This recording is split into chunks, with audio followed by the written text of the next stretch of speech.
The suit was the first thing she noticed about him, not the gun holstered beneath it, not the three men standing at his back like shadows that had learned to breathe.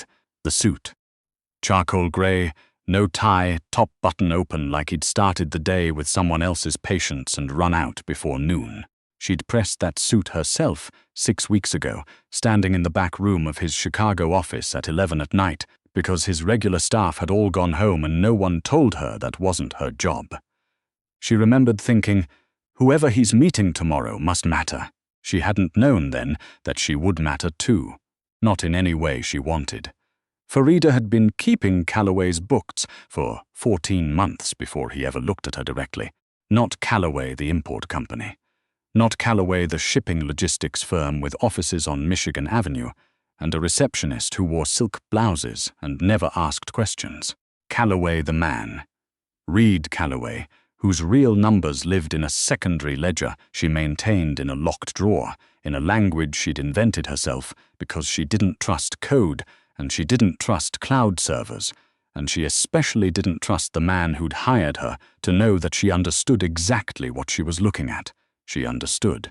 She had understood since the 3rd week, when the offshore transfers started making a pattern she recognized from a financial crimes course she'd taken in her 2nd year of community college before the money ran out, and she had to choose between tuition and her mother's insulin. She'd chosen the insulin.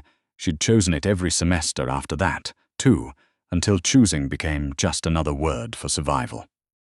The job had come through a temp agency, a legitimate one. She'd checked 3 times.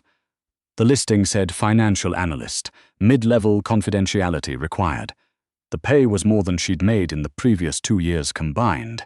She'd worn her interview blazer with the loose button she'd sewn back on 4 times, and she'd sat across from a man named Holt who didn't smile and asked her only 2 questions. Can you keep a secret? Can you do it even when the secret is ugly? She'd said yes to both. She hadn't understood the weight of that yes until she was already in it, already reading the numbers, already knowing things about Reed Calloway that would make a prosecutor's career and end hers. She stayed anyway. She stayed because the money was real, and the rent was not going to pay itself, and her mother was still alive and needed to stay that way. She told herself it was temporary. 14 months later, she was still there. She lived in Pilsen, in the bottom floor of a 2-flat on a street that smelled like someone's grandmother's kitchen every Sunday and like exhaust every other day of the week. The unit had a radiator that worked when it felt like it and a window in the bathroom that didn't close all the way in winter, and she'd stuffed a rolled towel in the gap and stopped thinking about it. It was hers. That was the point. Hers alone. Her name on the lease, no one else's name on anything. She paid in cash. She'd learned over 14 months to do a lot of things in cash. It was a Tuesday evening when he came. She hadn't called in sick. She'd sent a message to Holt saying she needed the afternoon, personal matter. She'd have the quarterly summary done by Friday. Holt had written back, Calloway doesn't like surprises. She'd read that and thought, Calloway doesn't know what a surprise is. What had happened, what she hadn't told Holt, what she hadn't told anyone, was that she'd been followed home the night before. She knew because she'd been watching for it. She'd been watching for 2 weeks, ever since she noticed the discrepancy in the warehouse transfers. Not her job to notice. She noticed anyway. Someone had noticed her noticing. She'd gotten home and locked both locks and stood in the kitchen with her back to the wall for 20 minutes before she moved again. Then she'd done what she always did when she needed to think. She'd opened her laptop and worked. Not Calloway's books, her own.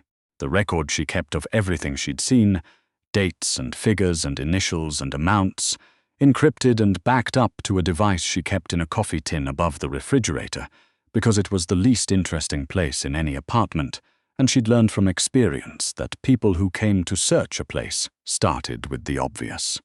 The next morning she'd done something she hadn't done in 6 years. She'd called her sister. Not to explain, not to ask for help, just to hear a voice that wasn't inside her own head. Her sister had talked for 40 minutes about her kids' school play and a dispute with a neighbor and a recipe that hadn't worked out, and Farida had stood at her kitchen window and watched the street and said, in the right places and felt something loosen in her chest. Not safety, nothing as clean as that, but the specific feeling of a person who has been alone with something too heavy for too long and has finally, briefly, set it down. She'd gone to work that morning. She'd done her job. She'd smiled at the receptionist and taken the elevator up and sat at her desk and done 8 hours of careful, precise, invisible work, and then she'd sent the message to Holt and come home. She was sitting on the kitchen floor. Not dramatically, not in distress. She sat there because the floor was cool, and she'd had a headache since Wednesday, and the chair hurt her back, and the floor didn't require anything from her, which was, at that particular moment, what she needed most. She had her laptop in her lap. She had a cup of tea going cold beside her. She was cross-referencing 2 sets of transfer records and building what she privately thought of as her insurance. The careful, documented argument for why Farida Osei was not a criminal, had never been a criminal, had in fact been doing something closer to the opposite, and here was the proof, organized by date and annotated in plain English. She heard the knock at the door and did not move. It wasn't unusual to get knocks on the wrong door. The building had 8 units, and the front vestibule lock had been broken for 3 months. She waited. The knock came again, then a voice. Ozzy. She closed the laptop. She set it on the floor beside her. She stood up slowly, the way she did everything now. Slow, deliberate, no wasted movement, because wasted movement was the kind of thing that happened when you forgot to be careful. She looked through the peephole. The hallway light was bad. It was always bad. But she knew the shape of him. The particular way Reed Calloway occupied space, like he'd calculated how much room he was entitled to and taken exactly that much, and no more. She stood there for a full 10 seconds. Then she opened the door. He was alone. That was the first thing she checked. The hallway behind him, both directions. Alone. He looked at her the way he looked at everything, like he was deciding whether it was useful. You weren't at work, he said. I messaged Holt. I know what you messaged Holt. He wasn't asking to come in. He was standing in her doorway and looking past her into her apartment, and she recognized the inventory behind his eyes. Not curiosity, calculation. The kind of looking that files things away. You came to my home, she said. You have something that belongs to me. She felt the floor shift under her, metaphorically, the way it did when a number didn't add up and she didn't yet know why. I'm not sure what you mean. Yes, you are. He was right. She was. She stepped back and let him in. He didn't sit. She hadn't expected him to. He stood in the center of her kitchen and looked at the room the way she'd looked at his books. Systematically, missing nothing, forming conclusions he didn't share. She sat on the kitchen chair and looked at him. This close, in real light instead of the fluorescent nothing of the office, she could see things the distance had obscured. The scar that ran from his left jaw to his collar, the way his hands were still at his sides, not relaxed, controlled. The tiredness under his eyes that wasn't the ordinary tiredness of a man who'd slept badly but something older, more structural, like it had been built into him over years. She'd read his financials for 14 months. She knew, in a way that almost no one else knew, what his life had cost him. Not in dollars, in the other currency, the one the books never quite said out loud. She'd never let herself think about what it cost him as a person. That way led to problems. She was already having problems. I found the irregularity in the Dearborn transfers, she said, because waiting was worse than saying, 3 weeks ago, something shifted in his face. Not surprise. She didn't think he was capable of genuine surprise, or if he was, he'd trained himself not to show it. I figured, he said. I haven't told anyone. I know. Then why are you here? He looked at her for a moment.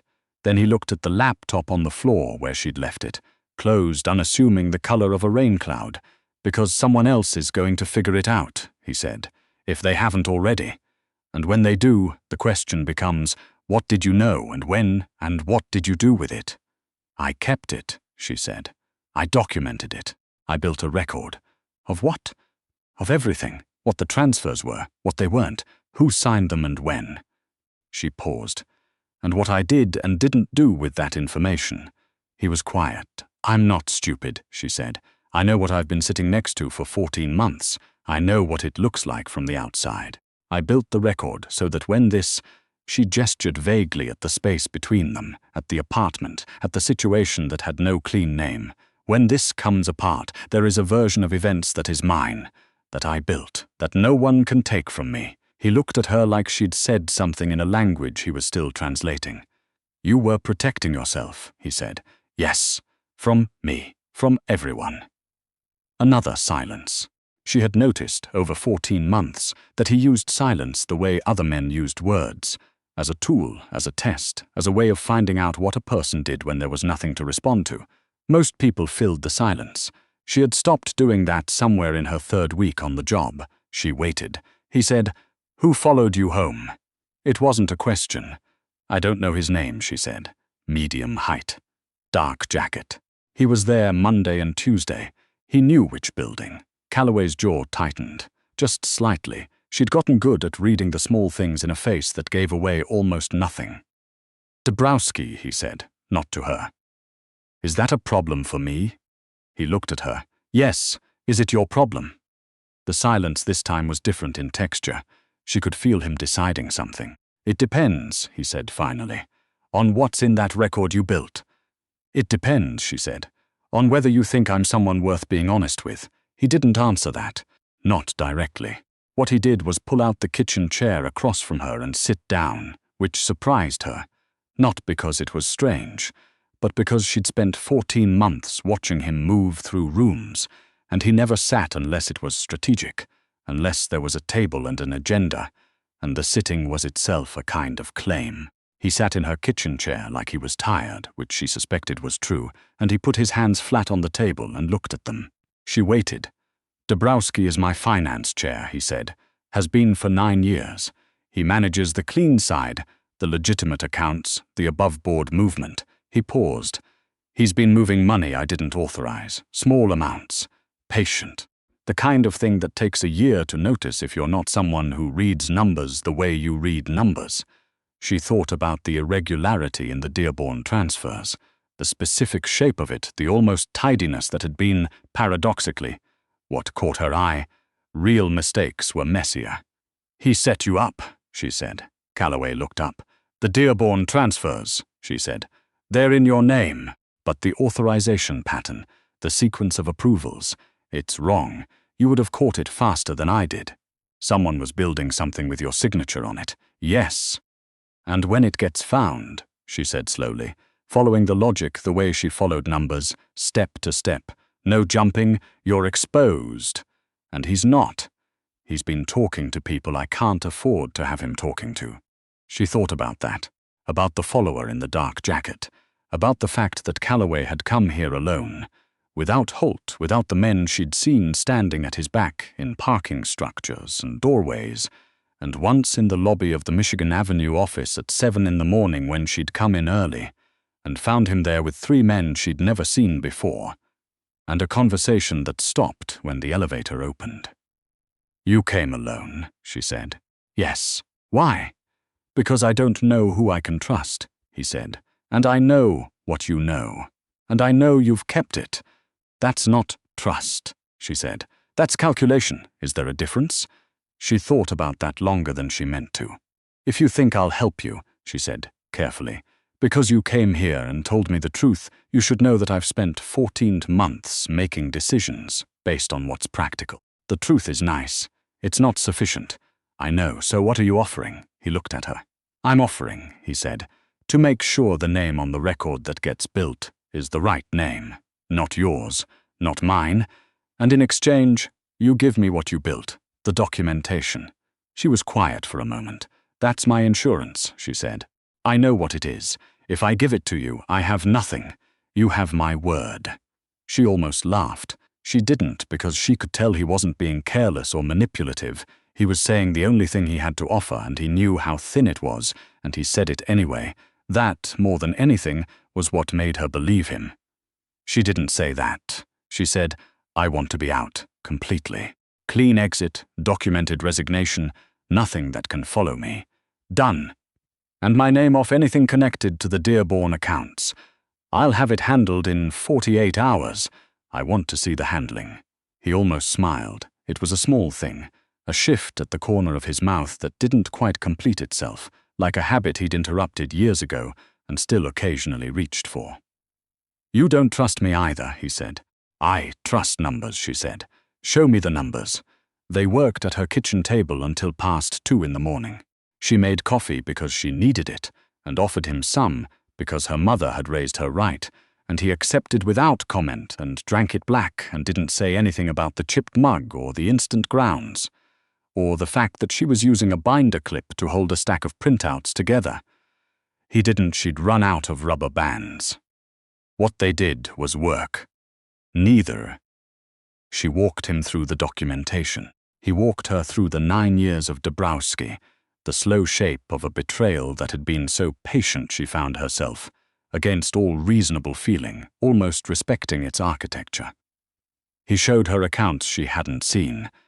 She showed him patterns she'd identified that he hadn't, the specific footprint of someone who knew where the cameras were, in terms of the financial record, and walked around them carefully. "You're very good at this," he said at some point after midnight. "I know," she said. He looked at her. "Most people say thank you. Most people are performing," she said. "I stopped doing that." He was quiet for a moment, then, "When?" She thought about it. "Sophomore year of high school. I was on the honor roll and my guidance counselor told me I should think about a trade school because college was very competitive and maybe I should be realistic." She looked at the papers in front of her. "I spent 2 weeks performing, being okay with that. Then I stopped performing and just did the work." He didn't say anything for a moment, and college didn't finish, but not for the reason she thought. She didn't explain further. He didn't ask her to. They went back to the numbers. At one point he got up and stood at the window the way she'd stood that morning, looking at the street. She watched him without making it obvious. In the dark of the window glass she could see his reflection, and there was something in the reflected version of him. Less controlled, or maybe just tired enough that the control had come down slightly, that looked almost like an ordinary person standing in a lit room, looking out at night. She thought about the fact that he'd come here alone. She thought about Dabrowski, 9 years, patient as a slow-moving fault line. She thought about her mother's voice on the phone, talking about nothing, which had been the most honest conversation she'd had in months. "You had a wedding," she said. She'd heard about it. Holt had mentioned it once in passing the way you mention weather. He didn't turn from the window. "I did." "What happened to it?" A pause. "I called it off," he said. She waited. 3 weeks ago, he said. 3 weeks ago was when she'd found the Dearborn discrepancy. She didn't say that. She could feel the connection between those two facts without needing to name it. "She's connected to Dabrowski," she said instead. Not a guess. The numbers had suggested it, the pattern of who approved what and when and where the social overlap sat. He turned from the window then. He looked at her. "You knew," he said. "I suspected. I didn't know if it was relevant to your finances or your personal life. It's both." She nodded. That was the kind of thing that happened, she'd found. The two things you most wanted to keep separate always turned out to be the same thing. "I'm sorry," she said. He looked at her like the words had landed somewhere unexpected. "Don't be," he said, but not dismissively. More like he was still deciding what to do with the weight of them. They worked until she couldn't keep her eyes open. He noticed before she said anything. She was trying to hold her posture straight and failing, and she looked up to find him watching her with that same calculating look, except something in it had changed, the temperature of it, like a thermometer shifting by a few degrees. "You should sleep," he said. "I'm fine. You're not." She started to argue and then didn't because she wasn't, and performing okay when she was alone in her own kitchen at 2 in the morning with a man who already knew she'd stopped performing seemed like too much work. "I'll finish the transfer log in the morning," she said. "I'll come back. You don't have to." "I know," he said. He put on his jacket. He'd taken it off sometime around midnight. She'd noticed, which she privately marked as a thing she hadn't expected, and then he stood in her kitchen doorway. She looked up. "Lock both locks," he said. She almost said, "I always do." She said, "I know." He left. She listened to his footsteps in the hallway, slow even, the same pace going out as coming in. She heard the building door. She heard nothing after that. She locked both locks. She stood in the kitchen for a moment, in the quiet that a person leaves behind when they've been somewhere long enough that their absence has a shape.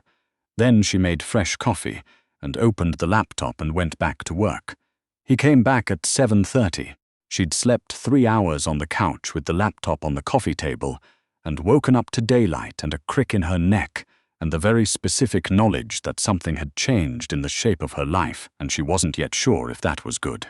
She'd showered. She'd changed. She'd made actual coffee from the real grounds she kept for occasions, which she defined privately as when ordinary is not enough. He knocked twice, the same pattern as before. She opened the door. He had a paper bag from a bakery she liked but had only been to twice because it was 2 neighborhoods over, and she didn't spend money like that. She looked at the bag. She looked at him. "How do you know where she started. "I looked it up. That's mildly alarming. Most things about me are." He held out the bag. "You didn't eat last night."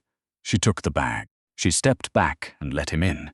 They sat at the kitchen table again, and she ate a croissant while they worked, which was undignified but also necessary, and he didn't comment on it. He'd brought documents, printed, physical copies, not digital, which told her something about his habits and the kind of caution he'd built over years. By 10 in the morning, they had something that looked, to her trained eye, like a case. Not a case for her to bring.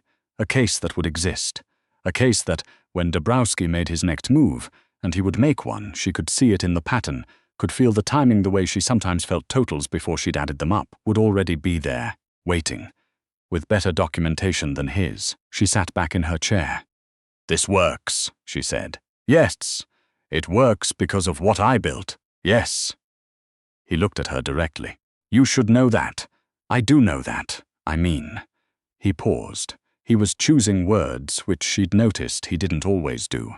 Usually he said what was true and let other people manage their feelings about it. "I mean that what you built in the time you had, without resources, without telling anyone, it's not a small thing.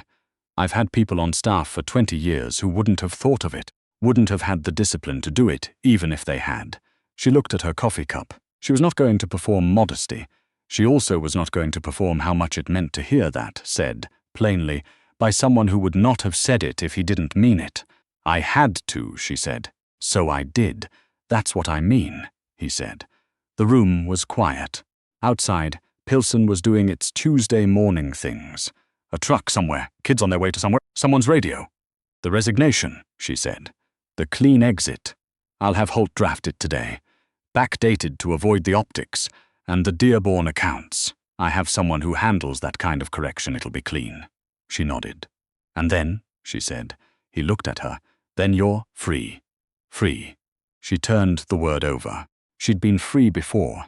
Technically, legally, in every category that would show up on a form. She'd been free while being followed home, and free while sitting on her kitchen floor, and free while spending 3 weeks less building documentation that would prove she'd never been complicit. Free had never felt like quite enough. "I want to ask you something," she said. "And I want you to answer it like I'm not an employee and you're not like we're just 2 people at a table." He waited. "Why did you really come here?" she said. "Not the document. You could have sent someone for the document. You could have had Holt call me. You came yourself alone at 6:30 in the evening." She looked at him. "Why?" The silence this time had a different quality than any of the silences before it. She'd catalogued his silences the way she catalogued figures. This one was unguarded. "Because the people I could have sent," he said slowly, "are people who are good at taking things. And I didn't want someone to take it from you." He paused. "I wanted you to give it." She held that. "That's a distinction you don't usually make," she said. "No, why make it now?" He looked at his hands on the table. The scar on his jaw caught the morning light.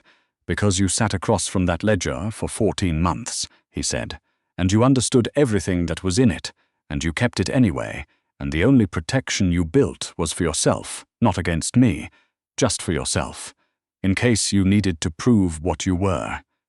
He looked up, I've known people my whole life who would have used that to take something from me. You just kept it. Did your job.